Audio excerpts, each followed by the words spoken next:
No, thank you very much, Chair.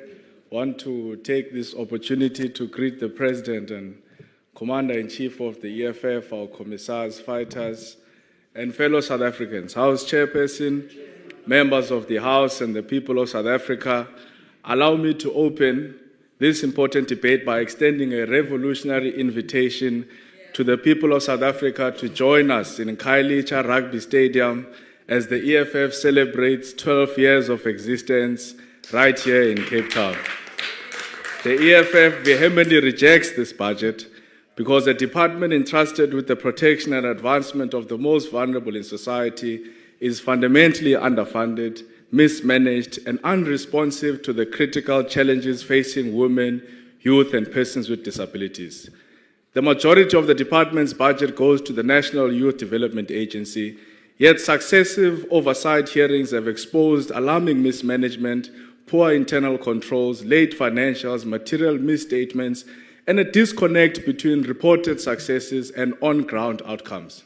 I don't know why the President has not signed for the appointment of the new board of the NYDA, because the board that is serving now, the term of office ended last year in November. We are now more than 6 months and more than 3 months after this Parliament went through a legitimate process to select new board members, to interview new board members, but because we refused for the NYDA to be captured by the boys of the ANC Youth League, we refused for the NYDA to be captured by the comrades of the ANC, the minister is misleading the president to delay signing for the new board members. If you do not do that, you are undermining the work of this Parliament. Because it is not only the committee that adopted that report, it was tabled before Parliament. Your own members of Parliament, including your chief whip, voted for those names which were sent to the President. What are you saying as the minister when you come back and say you are not happy with the process? Are you disagreeing with the collective wisdom of your own caucus and your own members of Parliament? I don't know why Cyril Ramaphosa is delaying in the appointment of the new board of the NYDA. Now, learner pregnancy in South Africa is a national crisis. The committee has heard and flagged serious failures and gaps in protecting young girls, and many of whom become victims of rape and are forced to drop out of school. Yet the department has failed to deliver any coherent program to that effect. There is no clear strategy, no meaningful coordination with education and health departments, and no funding priorities for prevention, education, and support. The Sanitary Dignity Program, while it is vital, addresses only a fraction of the broader systemic failures in the department. Estimates indicate that over 4 million South Africans live with disabilities, yet the department's resources barely scratch the surface. The disability bill remains delayed, and the chief directorate lacks institutional capacity, and provincial systems continue to exclude learners with disabilities. Up to 600,000 children are out of the education system. The department neglects the statutory responsibility to legislate, advocate, and monitor the inclusion of both the disabled and abled learners. The committee recently pursued summons of the so-called podcaster MacG over remarks implying hygiene deficits in a public figure. An odd and selective distraction at a time when teenage pregnancy, unresolved rape cases of minors, and systemic gender-based violence remain rampant. Now, this was an episode which revealed to us the dangerous character that we continue to see in this department of spectacle over substance and grandstanding over real governance. Now, the EFF was still not satisfied that this committee, knowing full well how poorly the department has prioritized its responsibilities, failed to take decisive leadership on the Cwecwe matter. This was an opportunity for the committee to coordinate all efforts and be at the forefront of defending the rights and safety of the girl child. I'm not surprised that you are shouting, Minister. That's all you are known for, no substance, just noise. We, however, want to welcome the National Assembly resolution that all matters relating to the Cwecwe case, including a coordinated and joint oversight visit between the Portfolio Committee of Police, Women, Youth, and Persons with Disabilities, and all relevant stakeholders must now proceed.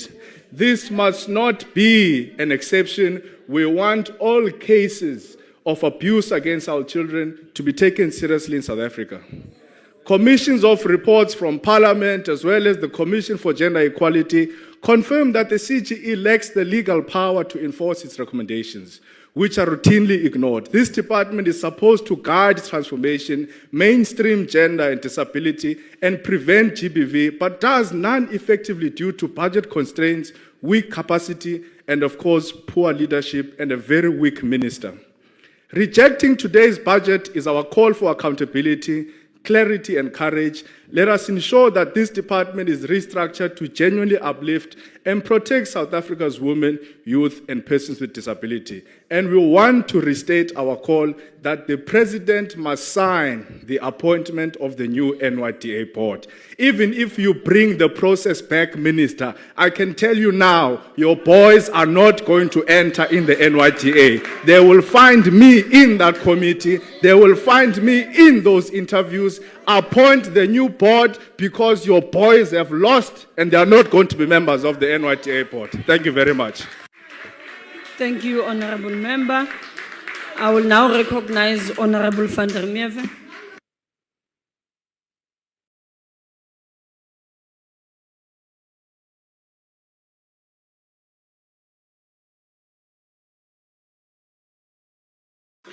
Honorable members, the Honorable Sotetsi. Yes, please. Can we? Can we please give each other an opportunity for a member on the podium to then speak? Thank you. House Chairperson, let me take this opportunity to greet you, to greet the Honourable Minister, the Honourable Deputy Minister, the Portfolio Committee members of the Portfolio on Women, Youth and Persons with Disabilities led by our whip. Good afternoon to all South Africans. Chair, it is Professor and author Audre Lorde that reminds us, and I quote, "I'm not free while any woman is unfree, even when her shackles are very different from my own." Right now, countless women, young people, and persons with disabilities across our nation remain shackled. Shackled not by their own making, but shackled by poverty, shackled by lack of opportunities, shackled by gender-based violence and teenage pregnancies, and shackled by a system that fails them. And so the real question we must ask today is whether the departments whose budget vote we are considering is truly fit for purpose. It is evident that this department struggles with a limited budget, and it's been said the budget is grossly underfunded, and in turn, it struggles to implement its core mandate. But what we so desperately need is a department that is able to do more. To do more to ensure that the sanitary dignity framework is reviewed, strengthened, and implemented in a uniform manner so that we can end period poverty. Do more for persons with disabilities.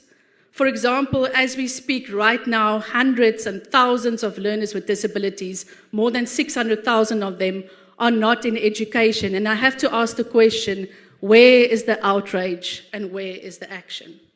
And collectively, we have to do more in the fight against gender-based violence and femicide and ensure that government complies with the National Strategic Plan on Gender-Based Violence and Femicide.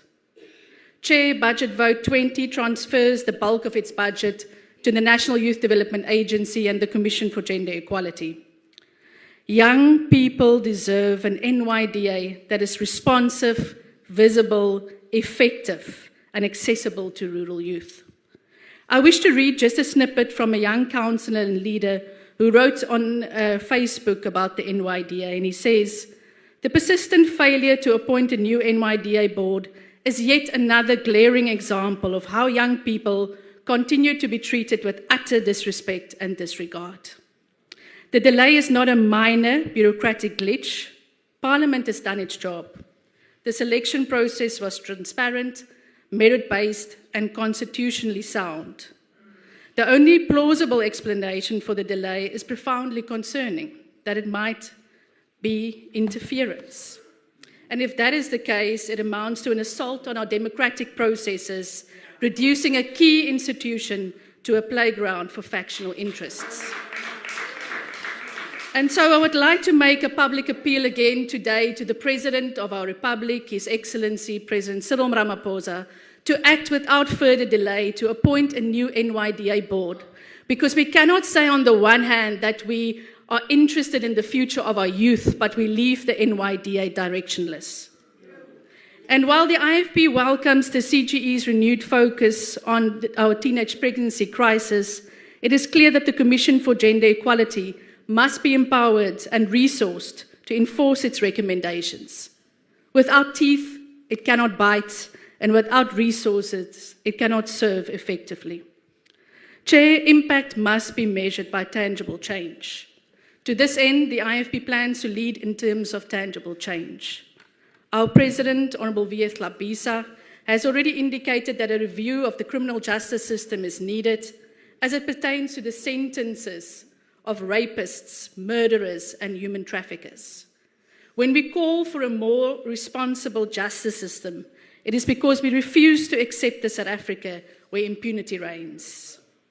Then on behalf of the IFP, I plan to introduce a private member's bill, the Employment Services Amendment Bill, that will see all entry-level and low-skill job opportunities reserved for young South Africans. The work on this has already started.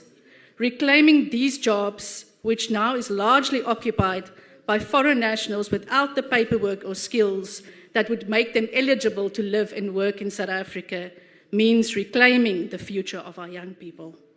House Chair, we have the policies, plans, and good intention. What remains is the political will, the unwavering collective and bold action, resources, determination, and a shared responsibility to implement and act. We will answer your call to action, and the IFP supports this budget. I thank you. Thank you, Honourable Member. I will now acknowledge Honourable Peterson.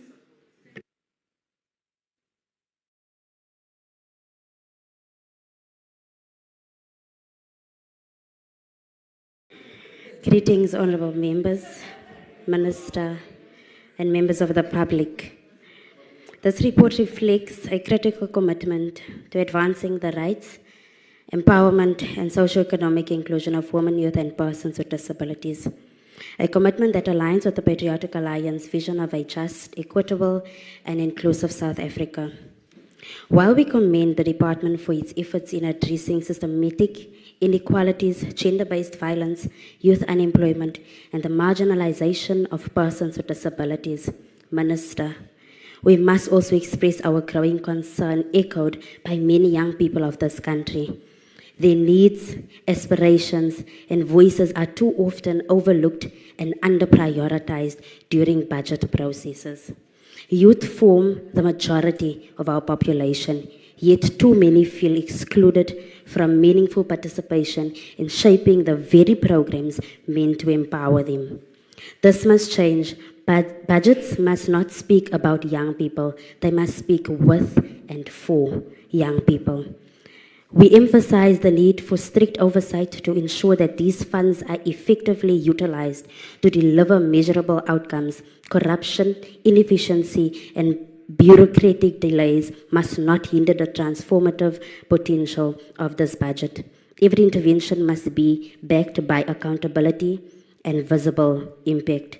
It is also critical that the Commission of Gender Equality adheres to and implements the recommendations made by this committee. Implementations cannot remain aspirational. It must be urgent, focused, and deliberate.